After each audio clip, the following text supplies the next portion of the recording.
Hi guys, Sean Bougie, surplusfundsriches.net. You guys asked for it. You wanted a quicker overview. We have a full 1 hour training available on overages. It's extremely in-depth at surplusfundsriches.net, but a lot of you guys are wanting something a little more easy to digest. So this is video one of three. You're going to need to see them in order. It's video one of three to give you a really good understanding of surplus funds, what to expect in the business.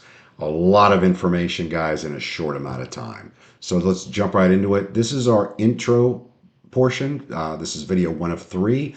Surplus funds are also called excess proceeds. They're also called overbids and overages. They can be created from both a tax or a mortgage sale. When I say a mortgage sale, a mortgage foreclosure, that can include, and the way we lump them together is that can include foreclosures from HOAs, condo associations, lien holders, what have you. In Texas, they even have school taxes that are in addition to property taxes, where if you don't pay, those guys can also foreclose on you. So it's a number of different ways you can foreclose on people. Again, if you go to surplusfundsriches.net and click on free training, there's a manual there. You have to sign up for it, guys. You can always unsubscribe, whatever.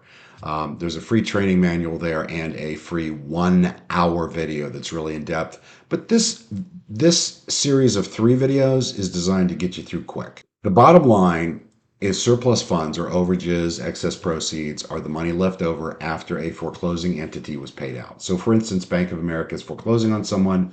They're owed 250,000. I am oversimplifying this, but it's a good way to look at it. They're owed 250,000. It sells for 350,000. There's a $100,000 overage there.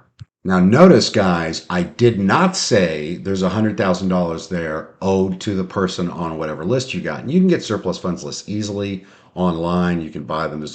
Don't buy them from VAs, guys. That's trash lists. But you can get them free online. The best ones to get are either online from the county or after you request from the county. The program we sell goes into great detail on that. I didn't say that the monies were owed. I'm using my cheat sheet that the monies were owed to the owner on that list. Okay, that's a huge deal, and I'm going to come back to that part. Come back to it in part two of this series and really touch on that. It's extremely important you guys understand. You can't just go get a list, call that person, make a deal, and you're going to be a millionaire, right? There's other considerations. They might not have been the owner. That person might not have actually been the owner at the time of the sale. I know, nobody else is telling you that. But there could also be additional debt against the property, and you need to check that. And I'm going to teach you. I'm going to tell you how to do that. Now, in addition to the counties having lists, there's a couple of states, Hawaii and New Jersey, come to mind that actually will do a list for the entire state. The department that holds the sale and holds the surplus funds differs from state to state, and in some states, actually county to county, the name of it. So you've got to fumble around a little bit to find the list, but it's not that hard.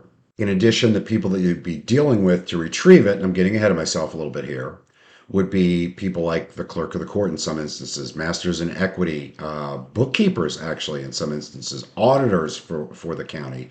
It's a number of different departments that'll do that, and they'll actually help you and walk you through that. Most counties will provide you the list online, or they'll provide it when you request it.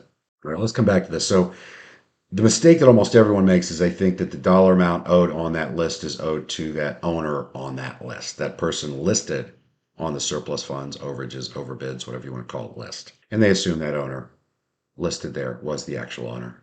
Not always the case, guys. We're going to touch on that more in video two of this quick little series. But in this one, what we're going to touch on, we're going to cover how and why surplus funds retrieval is such a huge opportunity to work. You guys need to understand why there's so much money there. Yes, it would assume you've got a couple of different people out there that know what they're doing, that are training people. You would think that it's crowded and it's just saturated, and that's not the case. I'm going to tell you why. By the way, we're talking about billions of dollars here. We're not talking about a million or two or 100. We're talking about billions of dollars being held across the nation. There are four reasons there's so much opportunity here. First reason is, guys, these monies are created from a foreclosure. The owners aren't around after that foreclosure, and the counties that actually make a halfway decent effort to find these people, they send it to the last known address, which is the foreclosure address, and they're not there. Now, these people can be in the wind. They could be living with mom and dad. They might not have changed their bank account information. So the credit headers that they have are not going to reflect their new address. So it's hard for some of these subscription-based systems to find them. So it does take a little bit of effort and diligence to find the people after they've been foreclosed on. the hour-long video that I put together that's on our website. You click on free training, that will go more into depth into that. Second thing is a lot of people in this business that are actually working it don't know what they're doing, or they've gotten the wrong kind of training. So they're chasing stuff that's dead. They're not checking for debt, which would have a priority claim to the money in front of the owner. And they're not checking to see if the property was transferred prior to the sale to another owner. So you got a lot of people chasing dead stuff out there. That's part of it.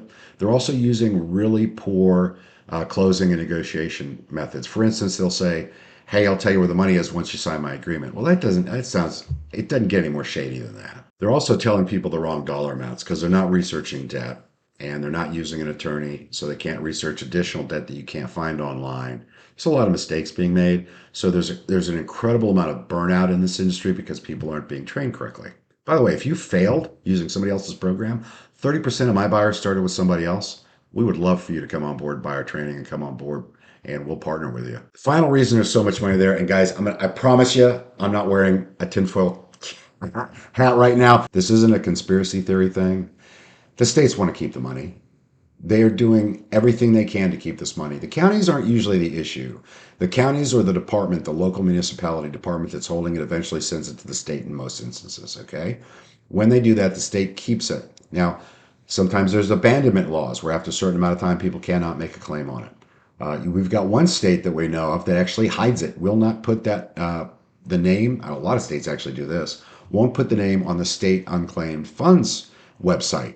And they've got a number of different bullcrap reasons for that. But bottom line is, they've gotten used to this being in their budget. They've gotten used to making this money and they want to keep it. And I know that sounds crazy, but it's the truth. Let me make a point, especially when we're dealing with the state, the resources of the state. These people have, in various departments, they have driver's license and DMV information, right? Plates and tags. They have all of that.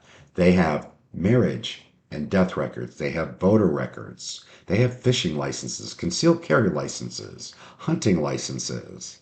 They actually have your bank account information. And they can't find these people? Of course they can find them. They choose not to. They send to the last known address and that's it. If I had all that information, by the way, I would find everybody.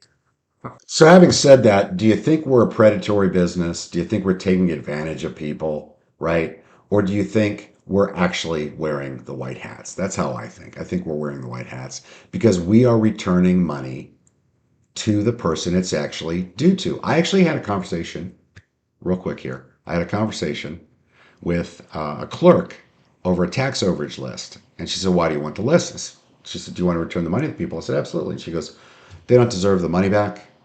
They didn't pay their taxes. I've said this before. True story. Ma'am, you don't think taking their house away to pay for those taxes was enough punishment? You don't think they should get the difference? The money that isn't yours, you don't think they should get that back? And of course, she gave me the list at that point. And look, I don't advocate for John Wayning it with people or going in hot and heavy on these guys, but sometimes you got to just tell it like it is. Video 2 is going to go in a little more depth on the day-to-day and the operations, how you do this. Thanks for looking, guys. Check us out at surplusfundsriches.net.